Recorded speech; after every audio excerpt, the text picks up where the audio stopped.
So we've got some just incredible images from your playing Old days time. here. Yeah, absolutely. And when you look at these images, what are some of the first things that come to mind? Well, some of the great people that I played with in the baseball, and of course Joel Eves, my basketball coach, was one of the greatest ever coach, I think.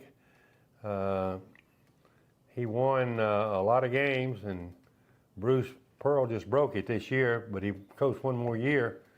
We won 30 ball games in a row without a loss. And that was a big thing for me at Auburn back in those days. That was big time. It's a big thing for anybody. Oh, big time for anybody. It is, yeah. Tell me about Coach Eves. I don't know a whole lot about him as a person, as a coach. He, he coached football too. He was a defensive end coach in football. But he was just like a daddy. But if he said be right here, that's where he wanted you to be, and that's why we won 30 games in a row. Because we didn't have a lot of great talent. I guess we had some good talent, but not great talent. And when you win 30 games in a row, we beat Kentucky when they went to the NCAA tournament and won the NCAA. They beat Seattle in the tournament, and we beat them that year. We just played them one time and beat them, but we couldn't go. We were on probation. Unbelievable. Because of football recruiting. Was he tough? Was he quiet? Was he boisterous? He was quiet, but when he walked in the door, you knew that you had to behave all the way. Yeah. Yeah. He was just a real gentleman, but tough. And y'all had some other incredible coaches that were on campus and people that would go on to be incredible Gene coaches. Lorendo, of course, Coach Jordan, Erk Russell, Joe Conley coached our baseball team. Here's us winning the SEC championship, and he was our baseball coach that year and had never played baseball or coached it. And Coach Beard said, "Coach, here's a book by Casey Stengel." And he brought it and gave it to him, and he said, "Okay," and he read it, and he came to practice the first day and said, here's what we're going to do, and we did it. Then, of course, my guy Vince Dooley was on campus around that time, right? He was a senior my freshman year. Okay. Yeah, so he went on. I never played with him, or I knew him, and I knew his wife, Barbara Michette. She was from Ramsey High School in Birmingham. But he was a great coach, and Georgia got him, and he did a great job for them, and he got Erk Russell. They got Erk Russell, and I thought he was in fact, a lot of people played under Coach Russell would say he was probably the best coach that Auburn ever had, and Georgia maybe. Yeah. Now, you and I have a little bit of a connection here. I know you and I have talked about this before we came on, and I taught and coached at corner for a year, and you graduated at corner, but you're born in Hamilton, right? Born in Hamilton, Alabama, Marion County. Marion County. So how do you go from Hamilton to corner? Tell me about that. Well, we went to Hackeberg, moved to Hackeberg. From Hackeberg, we moved to Coleman for 2 years. Then Coleman, we moved down to north of Birmingham, and I went to Corner High School, Bagley Junior High School, and Corner High School. And I was there for 3 years. We won the state championship my junior year and was runner-up my senior year. Lost it. Our guard got thrown out about the first 2 minutes of the ball game. Our best guard, Bill Roberts, and we got beat by 1 point on the last shot by Priceville. Priceville beat us. And it was you and your brother Max, right? Yeah. Mm-hmm. Yep. He was on the team. I was a senior and he was a sophomore then. But when we won it, he was a freshman at corner, and I was a junior. I was 2 years ahead of him. So you guys grew up playing ball together? All the way. Was it competitive between the two of you? Not really, because he was always on the same team I was on. I guess he read books more than I did, but I played more sports than he did. Yeah. But we were always real close, so protected each other. What made you want to go to Auburn? Well, I went to Alabama. I always said I was going to Alabama. But I went to Alabama with my high school coach, Percy Vines, and my high school football coach, Charlie Roberts. And Johnny D was the coach at that time, and he had a bunch of guys on there from up north, and we were eating at the City Cafe. And Coach Fine said, "Coach, you have a lot of guys on your team from up north."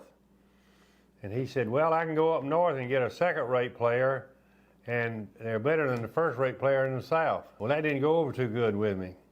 The next week, I went to Auburn as a prospect and stayed for 3 days, Friday, Saturday, and Sunday. Former Auburn graduate Jack Tanner carried me, and I stayed over in Graves Center, and he picked me up, and I called Coach Eves and I said, "Coach, I'm ready to sign a contract." That was about it. He was just somebody that one year he got me and Henry Hart, Bill McGriff a year before. He got a bunch of good players for about 2 or 3 years in a row. And back then you had to play freshman ball as a freshman, and then you the varsity. You could play varsity sophomore through your senior That's year. right. So, Yeah. Mm-hmm. And you did that from I could 56 to 59. Is that right? I had to play freshman ball my first year. 56. 56, that's right. 55, yeah. Then from 56 to 59, 3 years. And if I'd counted all my records in, I'd have a bunch more on that chart right there. But they won't put it in there. I don't know why. That's okay. Paint us a picture of what it was like playing in the SEC back then. Talk about road games. When I was coaching, one of the most fun things to do was go on the road. I love being on the bus. Yeah. But for you, what were your favorite parts about being a athlete in the Southeastern Conference? Well, when we had our winning streak going, we would get up for every ball game. It's tough to get up for a ball game on the road sometime. But we went to Florida and played in 1950. I guess I was a junior then, and they beat us by about 3 points. And Coach Eves came in. He never came to the dressing room. And I asked him later when I was coaching the freshman team. He said, "Well, I never came because I was afraid I'd say something that would be bad or praise you too much." Mm-hmm. So he never came to the dressing room. He'd wait till the practice the next day. But anyway, he did come to the dressing room that night in Florida and kicked a locker or two, and he said, "I want everyone out of here in 5 minutes." And I was a captain my junior year, and he said, "Rex, I want to see you." And I'm sitting over there, I'm thinking, "Ooh, what have I done bad?" I had a good night. I had about 20 rebounds and about 23 points. But anyway, we got dressed and went down Alligator Alley, and he said, "Rex, this may be my last year at Auburn." I said, "Coach, last year at Auburn?" He said, "Yeah, Texas wants me to come out there and coach their team." And I said, "Well, we don't want you to go. We want you to stay here." And so we get back in the bus coming back to Auburn, and Coach Eves called me up front. The coaches always sat up front, and the players sat in the back, as you know, as a former coach going somewhere. And he called me up front and he said, "What changes do you think we need to make?" And I said, "Well, maybe put Terry Chandler into the starting lineup instead of Bill McGriff, because McGriff's not getting any rebounds and doing some things he needs to do." And we had to go to Georgia Tech that following Wednesday. Mm-hmm. And we went to Georgia Tech and beat them and won 30 ball games in a row. Wow. And that was kind of the big part of my year then. Obviously, Kentucky was the big team back then team. With Rupp. Yeah. But for you, what was it like to kind of walk into Memorial Coliseum during that time and you're facing the Kentucky Wildcats? Look at that. That was something, because Kentucky recruited me just a little bit, not much, but Coach was a person that everybody looked up to, and they named the gym after him, as you know, later. But the basketball arena and the fans in Kentucky, if you made a good play, they would clap for you. That was amazing. But they wanted you to lose. But because we'd fly up there, and we'd get on a taxi coming to the hotel. The taxi driver would say, "You guys from Auburn, you know you can't beat the Big Blue in Kentucky." We'd get to the hotel and check in, and they'd say, "You know you can't beat the Big Blue in Kentucky." We'd go eat at a restaurant. "You can't beat the Big Blue in Kentucky." And they'd have, even in that arena then was seating about 14,000. Yeah. They built a new one since then, of course. But it was a big time. I got a picture of Coach if you'd like to have that right over there. Of course. Okay, hand it to me and I'll give it. This right over here? Yeah. Okay. Is this Coach here. Rupp? Coach Adolph Rupp, Okay. right Is here. it signed by Rupp? No, it's this is when we beat them. Yeah. I think it's in here. These images are incredible. Huh? I said these images are incredible. Yeah. As Well, a photographer, I may not always have, looking I've got it over there somewhere. Yeah. I'll find it and send it to So you. what was the most raucous environment that you played in? What away venue was Kentucky was. Kentucky was They might have been number one. tough, but they were classy. But like, Yeah. what are some? Georgia Tech was a tough place to play. They had some good teams too. They had Roger Kaiser and Buddy Blimker and another guard, and I can't even think of his name now. But they beat Kentucky pretty regular. They was one of the teams in the SEC that could go into Lexington and beat Kentucky. Mm-hmm. For some reason, I don't know. We couldn't do it. Now We tried. but you did have some good teammates. I mean, you talk about We Hart, did. and Oh, Lee, Henry and Hart. those guys. Henry Hart might have been the greatest guard to ever play at Auburn. Yeah. I would say, and I think Wimp Sanderson would probably say he was the greatest guard. He led the team, and he got hurt, and he had to be redshirted. He was a freshman with me.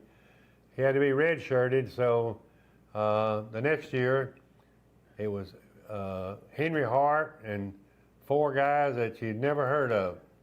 Ray Groover, Jimmy Phoebe, John Salter, and can't even remember the other guy's name, but he led them to the SEC championship because he could really, really play.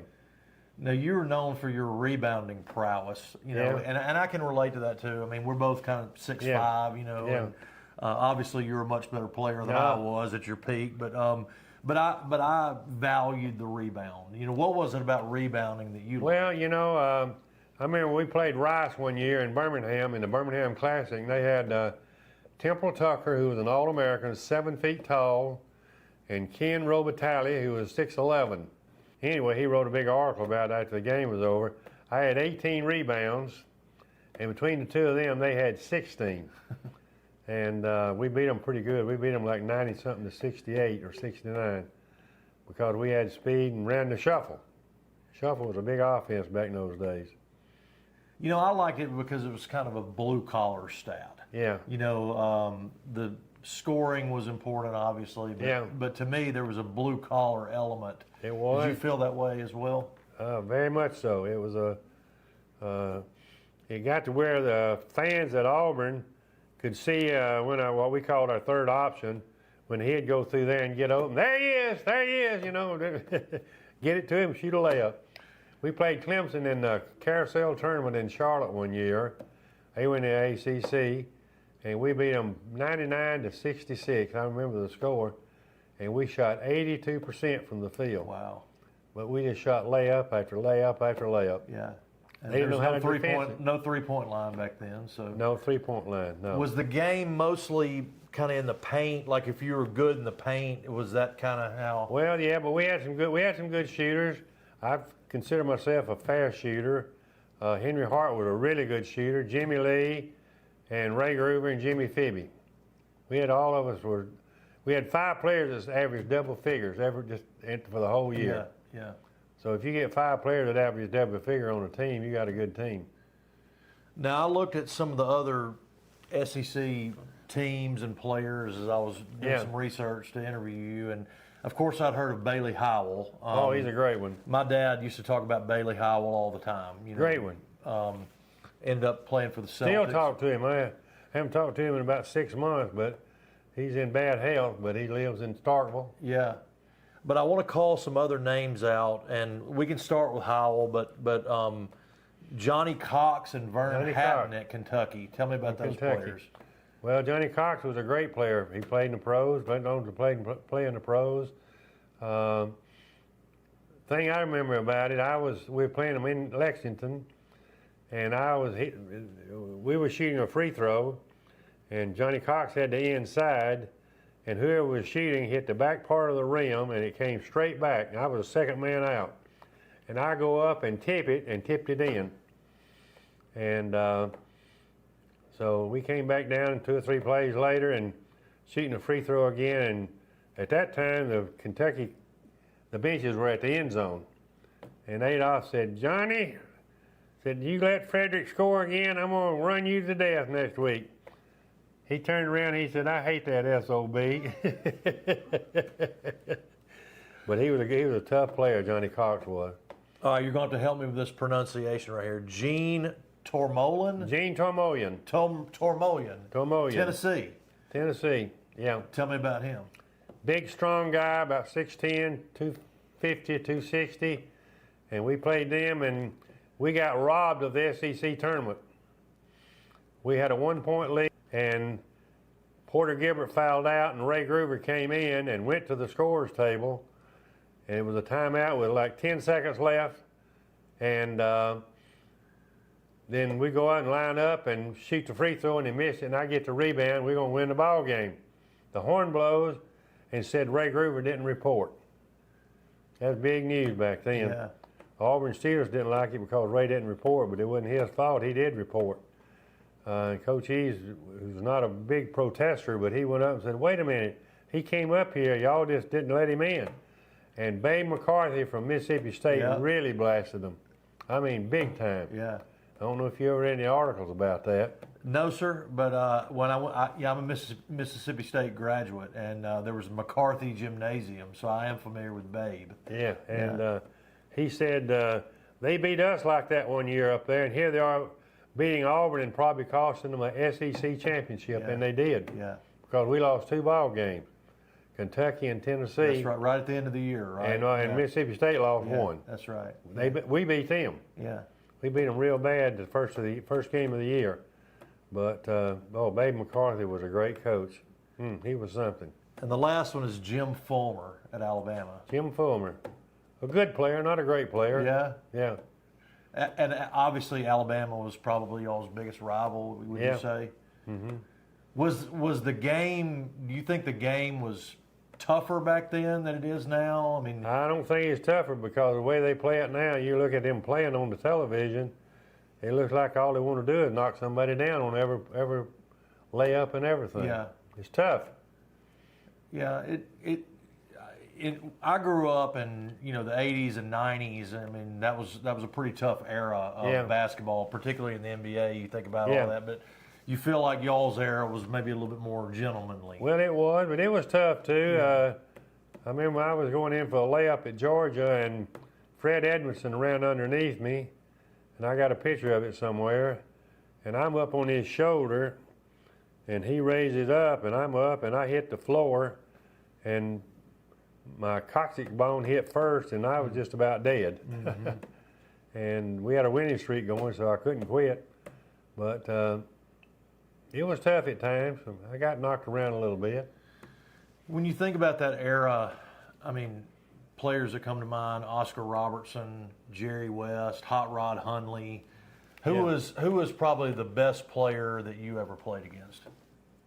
Well, I guess Jerry West might have been. Did you play against him? Yeah, we played in the Birmingham Classic. Okay.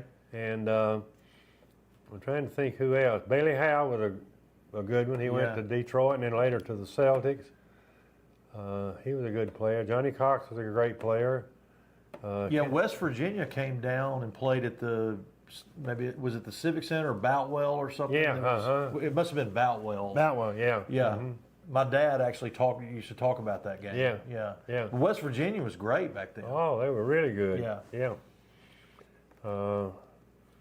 They were good, and Mississippi State was always good. Bailey was good. Yeah. Yeah, and Babe McCarthy liked to run that stall offense. And no shot clock back then. No shot clock. Yeah. No.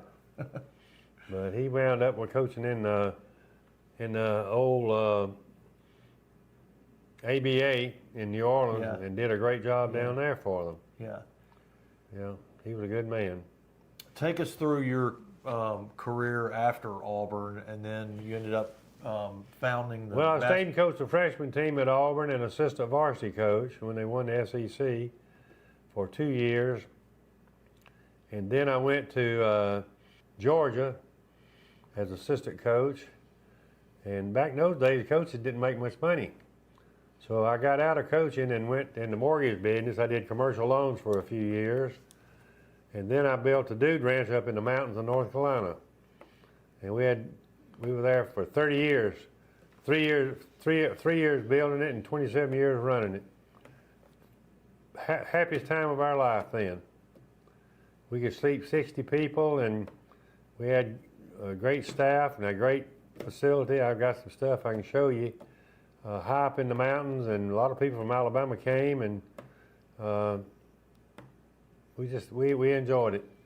And then I got out of that and got too old, and we moved to Auburn and retired. And here we are in Auburn, Alabama. Well, you've got to tell me a little bit more about this dude ranch. I mean, what all went on at the dude ranch? Well, the dude ranch is, you got horses, but we did whitewater rafting, tubing down the river. We did craft tours.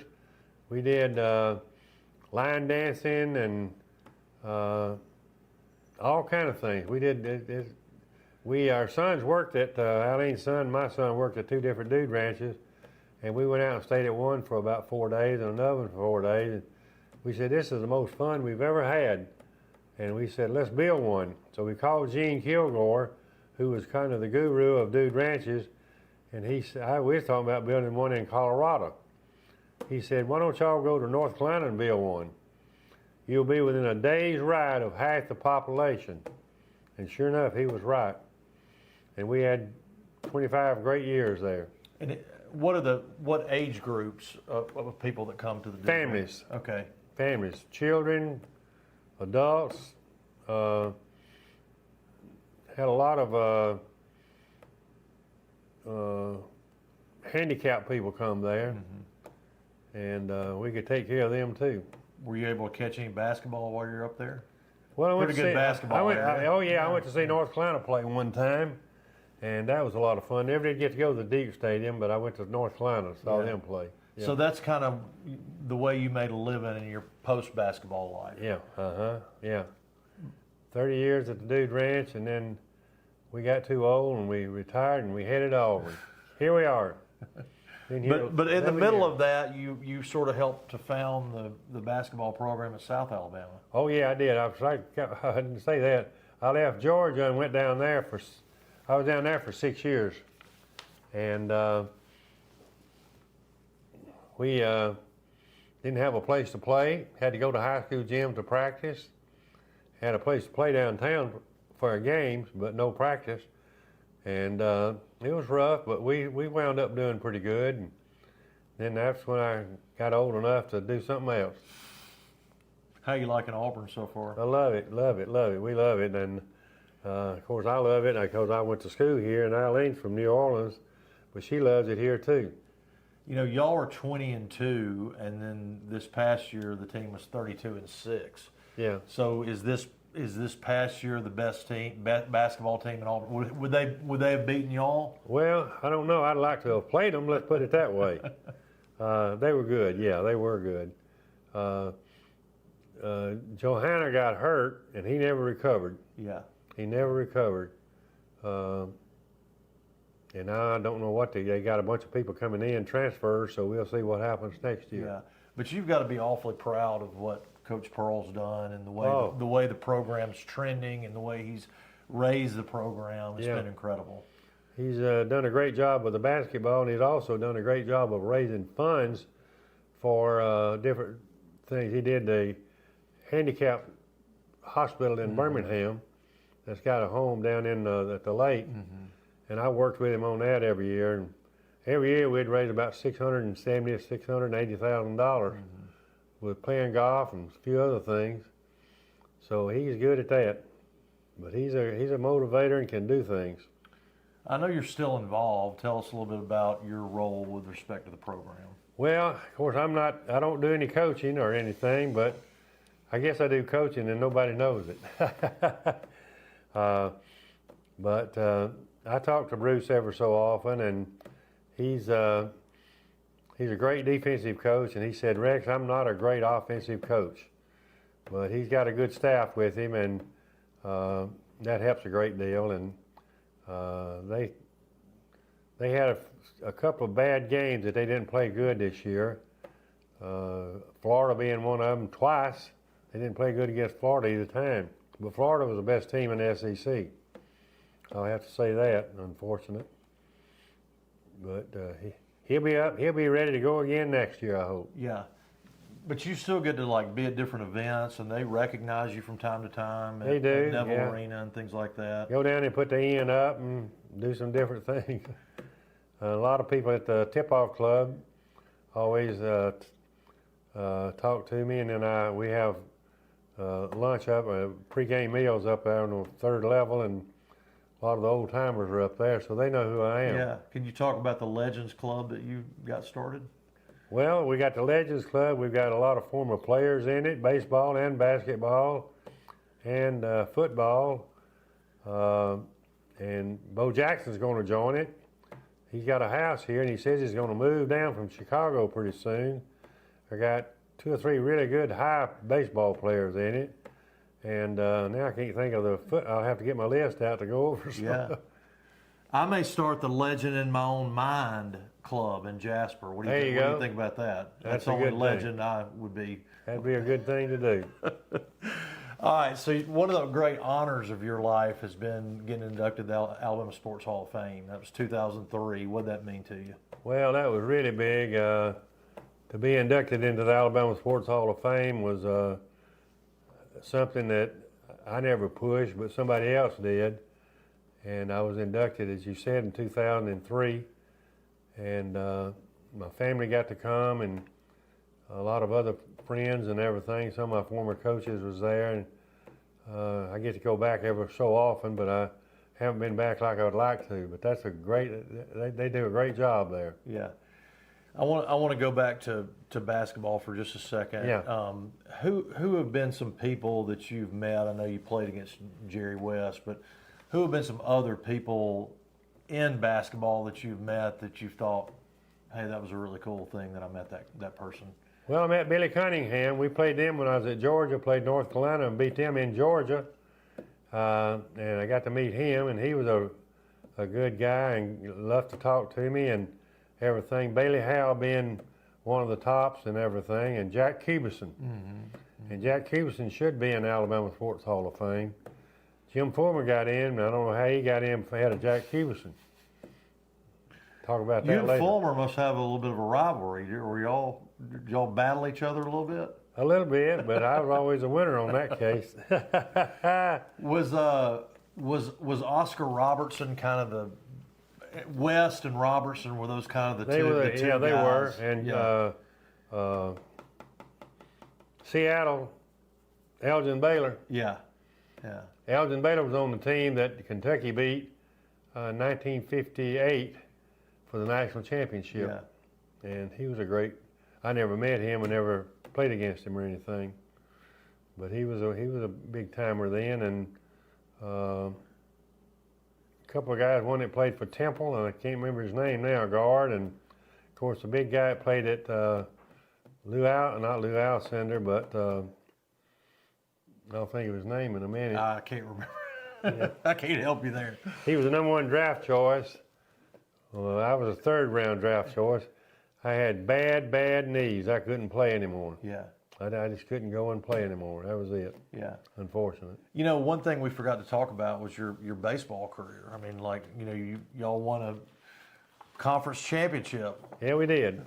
How about that picture? What's your thoughts about that team? And yeah, I know we talked about Erk being the coach. And well, no, when we won the SEC championship, Joe Connolly was. Okay, Connolly was the coach. Yeah. Well, we had 2 great pitchers, Red Roberts and I have to look at his name now. Can't think of his name right now. But we knew they was going to win, and Shot Johnston, who later played for Chicago Bears, and Pat Duke at the catcher. Mm-hmm. Those 4 players were outstanding. I had a great year that year. I was first team All-SEC. I hit .381, knocked in a few runs, and that helped a great deal. But I love to play baseball. Mm-hmm. You know, Auburn's had a great baseball program, and with what Coach Pearl's doing right now, and Sonny and Cliff and all the guys, you know, Auburn's basketball program is one of the top programs in the country now. Yeah. I mean, you must be proud of your contribution to Auburn, you know, about carrying the torch and helping the program to get to where it is now. Do you have a sense of that? Well, I am. I was happy to play and represent Auburn, and we never lost to Alabama but one time when I played here in basketball. So that was a big thing for me. I didn't want them to beat us in anything. And we beat them for the SEC championship at Rickwood Field in Birmingham in 1958. Jack Hewson played on that team. He was a shortstop, great player, baseball player too. Yeah. He was basketball and baseball. Should be in the Alabama Sports Hall of Fame. He's in bad health right now. I talked to him on the telephone about a month or so ago, and we're going to try to get him back in again. Mm-hmm. He should be there. Yeah. He should have been in before some other players, but that's beside the point. A lot of politics go into it. I understand. Well, hey, it's been great to talk to you and take a walk down memory lane with you. This has been awesome. And it's been awesome for me. I'm glad to have you. And call Wimp, and I'll call Wimp, and I'll call Bruce and tell him, you know, leave your card and everything with me, and I'll get with Bruce. Yeah, we got Wimp next week. We got to get Coach Pearl on here. So I'm gonna let you work on that for me. I'll do it. Yeah. Thank you so much. Okay. Really appreciate Thank you. Yes, okay. sir. Okay.